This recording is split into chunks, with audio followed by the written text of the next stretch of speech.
सोचिए एक ऐसा अदृश्य नेम टैग है जिसे हर कोई हर वक्त पहने रहता है। उसे देखा तो नहीं जा सकता, लेकिन आसपास के सभी लोग उसे पढ़ रहे हैं और वो ही चुपके से हमारी जिंदगी को कंट्रोल कर रहा है। तो चलिए एक पहेली से शुरू करते हैं। कभी सोचा है कि कुछ लोग कोई भी गलती कर दें, उन्हें बड़ी आसानी से माफ़ी मिल जाती है, जबकि दूसरे अगर वही गलती करें तो उन्हें ग्रुप से ही बाहर कर दिया जाता है? नहीं, इसका जवाब किस्मत या कौन कितना पॉपुलर है इसमें नहीं है। ये सब एक अदृश्य ढाल की वजह से होता है, एक ऐसी छिपी हुई सुपर पावर जिससे कोई भी अपने लिए बना सकता है। असल में ये आइडिया एक बहुत ही पावरफुल सिद्धांत से आता है जिसे लॉ ऑफ 5 कहते हैं, जो ये कहता है कि किसी भी इंसान के लिए उसकी प्रतिष्ठा उसकी सबसे कीमती चीजों में से एक हो सकती है। ठीक है, तो समझते हैं कि ये है क्या। अपनी प्रतिष्ठा को एक अदृश्य नेम टैग की तरह सोचिए, जिसे हर कोई हर दिन पहनता है। ये नेम टैग किसी के कुछ कहने से पहले ही आसपास के लोगों को उसके कैरेक्टर के बारे में सब बता देता है। और अगर ये नेम टैग पॉजिटिव हो तो ये किसी सोशल सुपर पावर से कम नहीं है। ये सच में किसी की ताकत को दोगुना कर देता है और अच्छे मौके खुद ब खुद उसकी तरफ खिंचे चले आते हैं। तो सवाल ये है कि ये अदृश्य ढाल असल जिंदगी में काम कैसे करती है। चलिए कुछ रियल लाइफ सिचुएशंस में इसे देखते हैं। तो एक सिचुएशन इमेजिन कीजिए। एक स्टूडेंट है लियो, जिसके नेम टैग पर लिखा है दयालु और मददगार, और एक दूसरा स्टूडेंट है जिसकी इमेज ऐसी है कि वो वादे तोड़ता है। अब दोनों एक ही गलती करते हैं, वो किसी से ली हुई पेंसिल लौटाना भूल जाते हैं। और देखिए, यहीं वो सुरक्षा वाली ढाल काम आती है। लियो को शक का फायदा मिल जाता है क्योंकि उसकी प्रतिष्ठा अच्छी है। लोग सोचते हैं अरे वो तो बस भूल गया होगा, लेकिन दूसरे स्टूडेंट पर चोरी का इल्जाम लग जाता है, बिल्कुल उसी एक काम के लिए। और ये सिद्धांत हर जगह लागू होता है। खेल के मैदान में जिसकी प्रतिष्ठा अच्छी है उसके करीबी फैसलों पर भी भरोसा किया जाता है, जबकि खराब प्रतिष्ठा वाले पर कोई यकीन नहीं करता, भले ही वो सही हो। ग्रुप प्रोजेक्ट्स में उसे पहले चुना जाता है। ये छोटी छोटी चीजें रोज दिखती हैं। और हाँ, ये सब सिर्फ असल दुनिया तक ही सीमित नहीं है।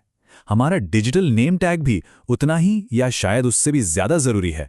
जैसे मान लीजिए किसी मल्टीप्लेयर गेम में एक प्लेयर है जो दूसरों की बनाई हुई चीजों को तोड़ने के लिए फेमस है, जिसे गेमिंग की भाषा में ग्रीफिंग कहते हैं।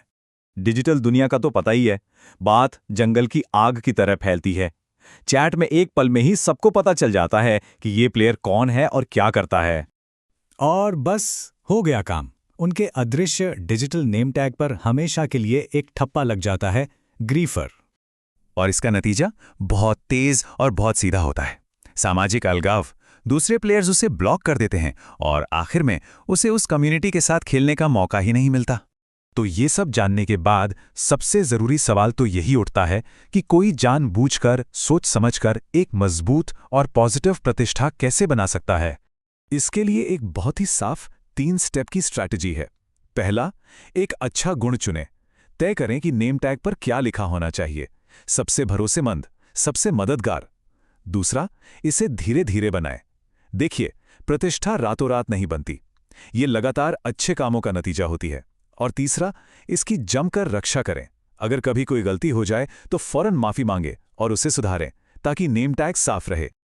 लेकिन यहाँ एक बहुत जरूरी सवाल उठता है। अगर किसी की प्रतिष्ठा पहले से ही खराब हो चुकी है तो क्या होगा? क्या उसे ठीक किया जा सकता है?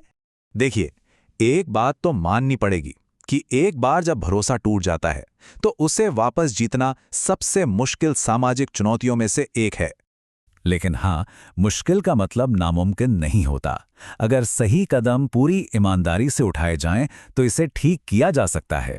तो प्रतिष्ठा को ठीक करने के लिए भी एक प्रोटोकॉल है। पहला कदम, स्वीकार करें और माफी मांगे। अपनी गलती को तुरंत और बिना किसी बहाने के मान लें। दूसरा, लगातार बदलाव दिखाएं।